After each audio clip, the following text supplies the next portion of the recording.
Alors le syndrome des ovaires polykystiques, c'est très fréquent chez les femmes en âge de procréer et comme son nom l'indique, c'est un syndrome, c'est-à-dire un ensemble de symptômes. Et toutes les femmes qui vont être atteintes de ce syndrome n'auront pas forcément les mêmes signes et donc il y a plusieurs profils différents. Alors le symptôme le plus fréquent, c'est le fait d'avoir des cycles irréguliers.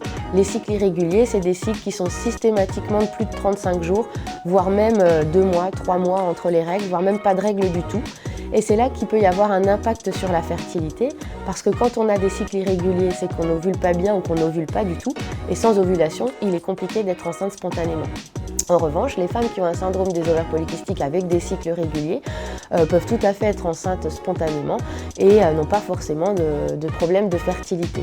À noter quand même que le syndrome des ovaires polykystiques s'accompagne régulièrement d'un surpoids en raison de désordres métaboliques et le surpoids lui aussi peut jouer sur la fertilité, donc il est important de garder une hygiène de vie correcte pour maintenir une bonne fertilité même quand on a des cycles réguliers.